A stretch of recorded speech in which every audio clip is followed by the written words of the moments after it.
Hello, I'm Roberta Winters, President of the League of Women Voters of Radnor Township. As you may know, the League is a grassroots organization that has developed positions at the local, state, and national levels through study and consensus. One of our positions that becomes increasingly more important each day is regarding gun violence. At the national level, our position calls for the regulation of firearms and the support of licensing procedures for gun ownership by private citizens to include a waiting period for background checks, personal identity verification, gun safety education, and annual license renewal.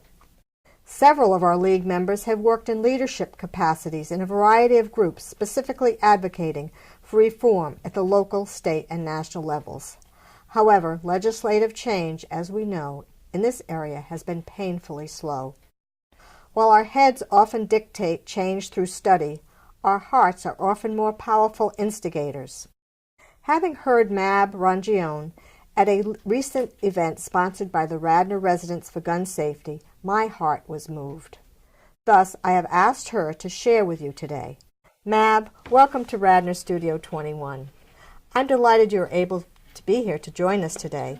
Can you tell the audience a little bit about yourself? Well, I'm a senior at Radnor High School just down the road. I love doing theater stuff like this. I'm in an improv club at my school, and I do the fall play every year.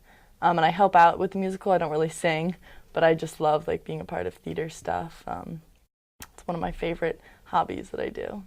Well, what prompted you to write a monologue? Well, we were performing them for our theater class, and we had to find one, and I was looking at different monologues that were about school shootings, and they just kind of inspired me to write my own, and my theater teacher told me I could perform the one that I wrote instead of one I found. So, well, Mab, I'd now like you to take a few deep breaths and get in the mood for portraying what I think is an amazing person that I believe will give all of us pause to ponder about our futures.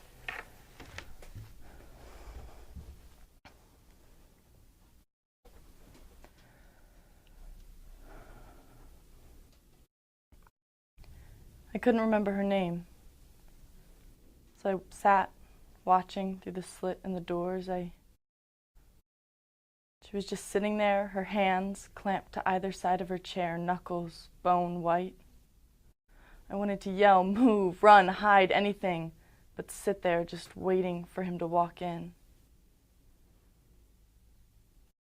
I kept telling myself if I could just remember her name, I would shout it out, but her name never came, and I never shouted. I was too afraid, too selfish. So I sat, willing her to get up and go, but my eyes started stinging, so I squeezed them shut, but still, the backs of my eyelids, she's there, her silhouette, her white knuckles like a beacon. I hope, imagine even, that she gets up, crawls into the cabinet next to mine. I even hear the door creak, as if she'd opened it, but it wasn't the cabinet door. She hadn't moved at all, and all of a sudden the lights are on. Someone's come into the room. I think maybe it's the police. I think maybe it's over, so I open my eyes, and that's when it hits me. Jessica Lawson. Her name was Jessica Lawson. Try to move on, try to get past it, but how can you? When every breath, every moment is stolen. Stolen from a girl I didn't save, I didn't even try. My friend's therapist will tell me it's not my fault. I didn't kill that girl, but they don't know. They weren't there. They didn't watch a girl die and do nothing. They didn't watch a girl vulnerable for minutes before her death and do nothing.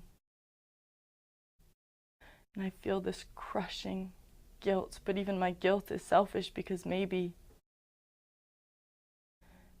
I didn't save her for a reason. Maybe if he had come into that room looking for blood and she wasn't there, he would have looked harder, and maybe I didn't save her for a reason. And look where it got me. A life I can't bear to live because it's not mine. So I'm stuck. Because I can't die either, because then if I'm dead, what is she? Collateral damage?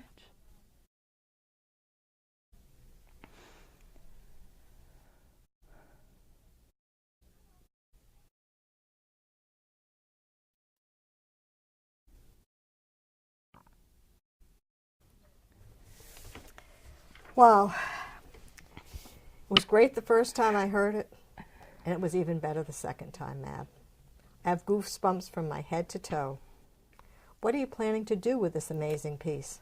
I'm not sure. I'm actually going to film a podcast tomorrow in Philly, so that should be interesting, with the same people who they performed it when it won the writing competition that my theater teacher told me to enter. And then after that, I don't know. I was invited actually to speak at a rally this Sunday. It's the Rally to Remember, and I think it's in Philly. So I think I will also do that, but I don't know. Well, we wish you the best, and we know it will take you places. We thank you for your talents that are making a difference on this issue, and thank you for joining us today. And for those of you in our audience, we hope you will share Mab's work with others. It will be posted on YouTube by Radnor Studio 21 and also on the League website, lwvradnor.org. We also want to let you know that our legislators in Harrisburg are trying to make a difference to promote school safety. We'll next learn about Safe2Say something and other endeavors. Thank you. Having just heard from Mab Rongione, a Radnor High School student, with her moving monologue that captured the terror of an incident in a school, I thought our viewers would like to know one of the things that has been done to promote safety in our schools. I now have for my guest Dr. Anthony Rybarczyk of the Radnor Township School District, who serves as a Director of Teaching and Learning. Good day, Dr. Rybarczyk. I'm so happy you could join us. Several months ago at a school committee meeting, you talked about a new program mandated by the state called Safe2Say something. Can you tell us about the background of this Safe2Say program? Sure. Thank you for having me, first of all. The Safe2Say something program is an initiative that came out of the Sandy Hook unfortunate series of events that occurred. The actual program itself is an opportunity for students and parents to report anonymously their any incidents that they find are that could be detrimental to the students and the welfare of our district. So the program itself came out of the district attorney's office, Josh Shapiro, and has been a mandate set across the state for all high schools and middle schools to train students in the process of how to report an anonymous tip. And this is done through either a phone call, a text, or through an email. Well, I know there's a lot of pressure on the legislatures because of the school violence issues, but it resulted actually in yet another mandate. So the school district, whether they like it or not, has to do this. So hopefully it will make a difference. As I recall, there were two parts to this program, as you've mentioned just briefly. One part's educational in terms of letting the students know just how to report an incident, what looks like an incident, and so on. And the other part is one that's just sort of practical. And how does this educational component work? Because I wouldn't know what to do or what to look for. Right. So the educational component of Safe2Say is to help students understand and look for signs and signals where students may be in trouble or distress, and see situations where violence may be caused in a certain area of the school. So they are taught to have their ears and eyes open, hear for key words that would interest them to know that something that is of violence is going to occur.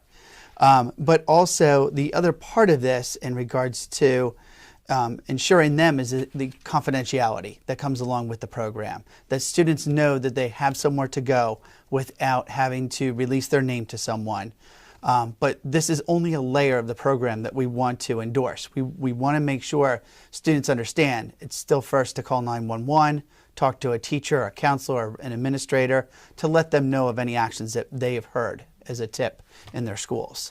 So in other words, this isn't the first thing you would encourage students to do. You would encourage them to go to a teacher, go to a counselor, go to 911. But if they're really afraid and they want to be anonymous, this is another option that they have. So it's like having a lot of tools in your belt. It is. You can pick the one that you feel most comfortable in doing. Yes, we really encourage students, no matter what, with the Safe2Say program in place, we do want them to follow the other protocols and procedures that have been established and in place in the school district for years, which is calling 911 and talking to a trusted adult. So once you've called, there's a number you're supposed to call, or you text. This is the Safe2Say number. What happens then? So the call goes through, or the text or the email goes through the system that's in Harrisburg, set up by Safe2Say something. And there are trained counselors at the helm that are understanding whether or not this is a life and death situation, or if this is a situation that other protocols need to be put in place to protect our students from any anticipated violence. So that individual then will determine whether or not the tip that was brought into Safe2Say needs to be sent to the dispatch and the county dispatch and have the police involved so they can address the situation, or if they would be sending it to the school, and there's a team of individuals who are set up on the Safe2Say something who are to act immediately in response to the tip that comes through.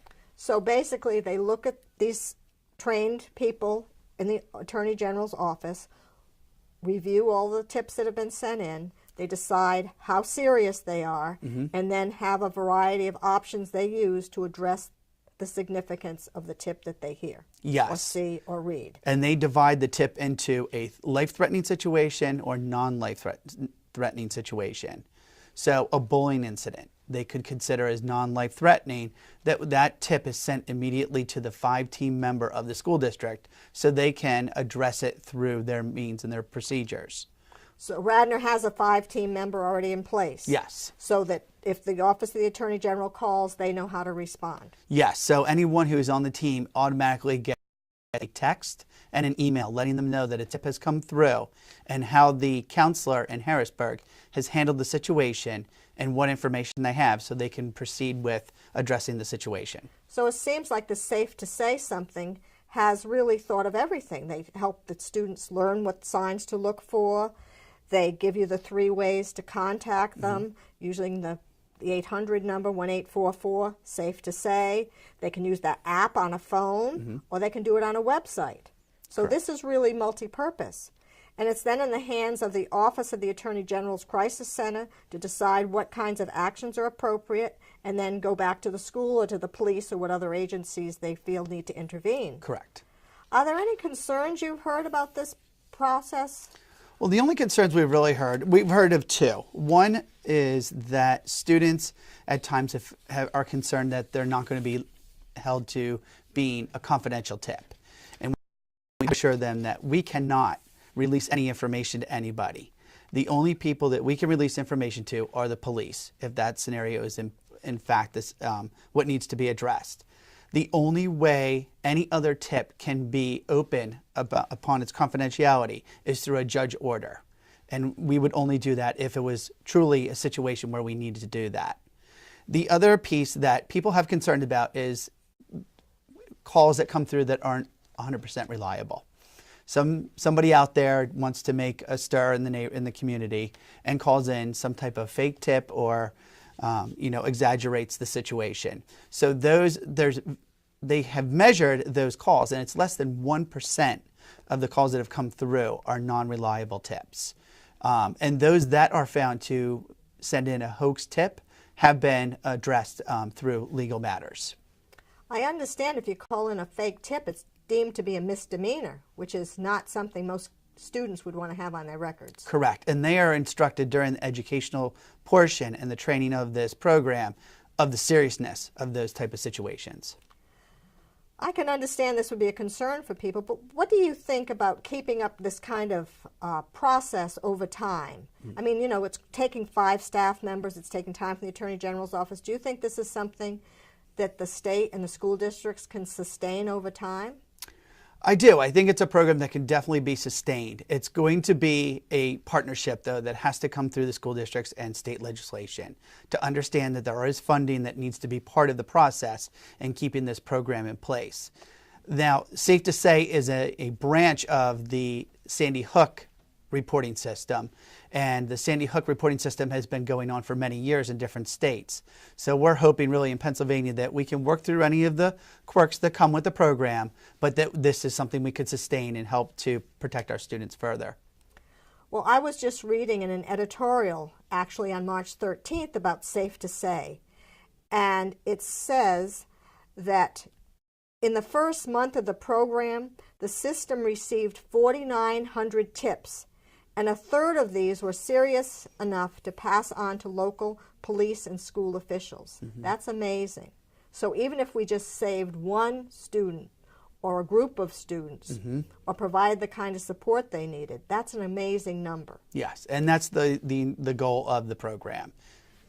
And it also said that this program is exempt from the state's open records laws, and that's something Correct. the League is always into, is open records and transparency. But the program is immune from that, and it guarantees the confidentiality of these, although criminal defendants and prosecutors, as you mentioned, can open these records at the decision of the judge. Correct. Now, and again, you already said only 1% of the kids called in some hokey kind of results. So that's also great.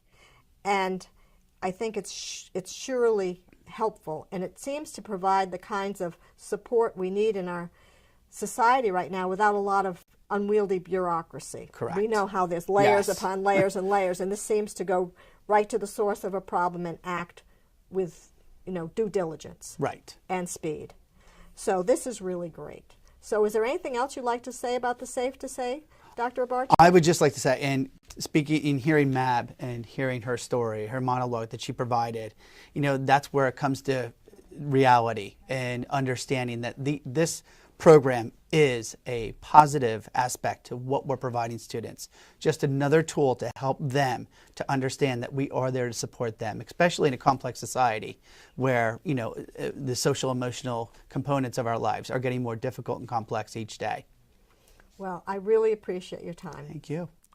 And I'm so happy that Dr. Rybarczyk was able here today to share his work with us with Safe2Say and to help keep our students safe.